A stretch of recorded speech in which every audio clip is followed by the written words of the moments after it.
Nós estamos num momento muito delicado da história do nosso país. Talvez não haja em nossa história um momento tão preocupante como esse aqui. Nós temos visto, nos últimos anos, o país mergulhando numa crise moral. É uma crise financeira, é uma crise política, mas antes de qualquer coisa, ela é uma crise moral.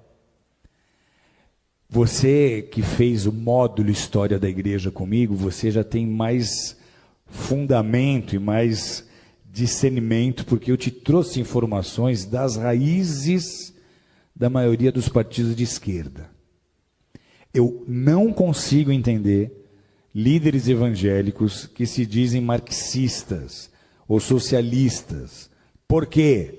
Eu já contei essa história aqui inúmeras vezes. Eu sou descendente de russos e polacos que fugiram da Revolução Comunista em 1917. O meu avô chegou aqui no Brasil 2 anos antes. Meu bisavô, já crente, correu de lá. Por quê? Porque essa revolução, ela implantou o comunismo em muitas nações, como Polônia, como Ucrânia, como Romênia, entre muitas outras, e simplesmente eliminou, extirpou, extinguiu as religiões onde quer que essas nações estejam sendo dominadas. Eles prenderam pastores e eles mandaram pastores para Sibéria para morrer de frio, para serem torturados e morrerem congelados. O bloco da União Soviética, ele mergulhou numa densa treva espiritual, numa densa escuridão espiritual por 70 anos. Você chega na Rússia hoje e tenta pregar o evangelho, as pessoas não têm ideia nem de que seja Jesus. E essa filosofia é a filosofia que move todos os partidos de esquerda. Os ideais desses partidos são os mesmos ideais de Karl Marx, são os mesmos ideais de Engels. Na loucura das suas ideias revolucionárias, eles começaram a pregar e a ensinar que a desigualdade social que eles deveriam combater começa na família.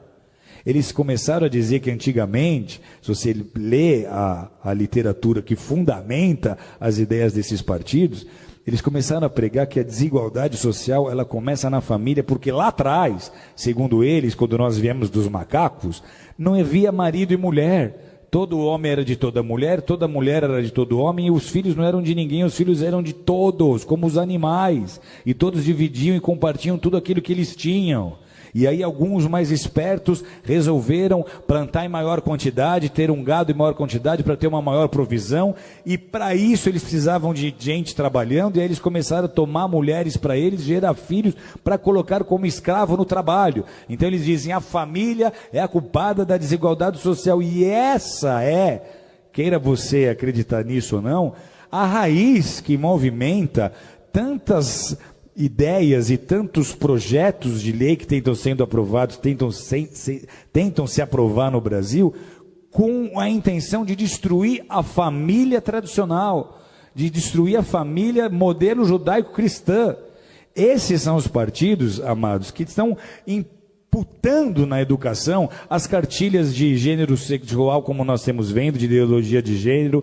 Esses são os partidos que estão apoiando os direitos humanos, como vocês têm visto, que apoia muito o direito do bandido, do assassino, mas não quer saber da vítima. E eles transformaram, nesses anos que estiveram o governo, o Brasil no país que nós somos hoje. Não só mergulhado em crise moral, mas financeira. E por que é importante nós nos posicionarmos agora? Porque de tudo que você já viu, que já veio à tona do que eles fizeram nesses 13 anos, que só comprovou um desgoverno. Porque o compromisso desse bloco não é com a nação brasileira. Eles nem usam a bandeira do Brasil, eles usam bandeiras vermelhas. Por quê? Porque lá em 81, o nosso ex-presidente Lula se juntou com Fidel Castro, eles formaram o Foro de São Paulo. O Foro de São Paulo tinha o ideal, lá em 81, de transformar todas as nações da América Latina em nações socialistas, em nações comunistas, e eles conseguirem, então, unir essas nações e edificar uma espécie de União Soviética na América Latina. Parecia uma ideia utópica, só que olha a que ponto eles chegaram. Então, para esses grupos e para essas lideranças, o objetivo é transformar o Brasil em parte de um Estado maior, essa América Latina comunista. Eles querem que em todas as nações da nossa América do Sul, da nossa América Central, ocorra o que está acontecendo hoje na Venezuela. E esse seria o caminho se nós não tivéssemos vivido as interrupções que nós vivemos. Por que é um desgoverno? Porque os nossos presidentes passados não governaram com o interesse de beneficiar o Brasil, mas eles usaram dos nossos próprios recursos para construir porto em Cuba, para ajudar países na Bolívia, para ajudar países que têm a mesma mentalidade que eles. Então, se nós permitirmos que um partido qualquer de esquerda, com essa mente e com esse coração, suba ao poder mais uma vez, o Brasil não vai resistir. Vocês estão entendendo o que eu estou dizendo? O Brasil não vai aguentar. Financeiramente vira caos. Vira caos, porque a economia para estar ativa, ela depende de investimento externo. Os investidores não vão botar dinheiro num país em que eles não têm confiança, ok? Então, se sobe um líder de um partido desses e ele tenta botar um bom ministro da Fazenda para tentar convencer os investidores de que tudo vai dar certo, isso não vai funcionar. Vocês estão entendendo ou não? Então, vira caos. A grande preocupação qual é? Se esse governo agora, essas eleições agora, sobe um partido como esse, a crise que nós estamos vivendo, ela é tão séria que a gente teme de verdade até uma revolução. Porque vai ser muito fácil as pessoas do centro, oeste, sul e sudeste não aceitarem esse governo.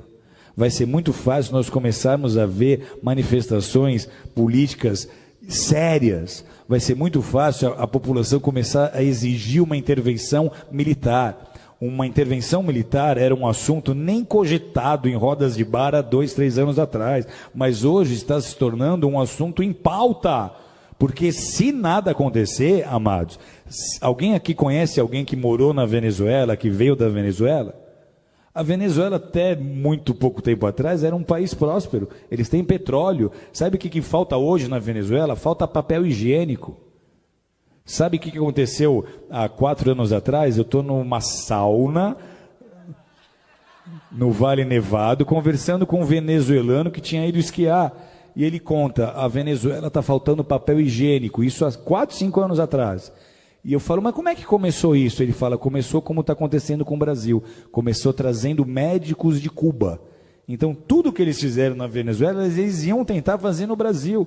Se nós dermos a oportunidade deles subirem ao governo de novo, não será mais como foi da primeira vez. Você não vai ver o Lulinha paz e amor. Você vai ver o Lulinha revolucionário que vai tentar implantar o modelo político que ele acha que é o melhor para o Brasil.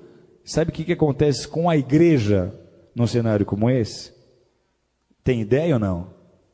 Primeiro, os nossos valores já estão sendo desprezados. Nós, para eles, somos o ópio do povo. Eles não veem valor naquilo que nós fazemos. O marxista raiz, ele é ateu.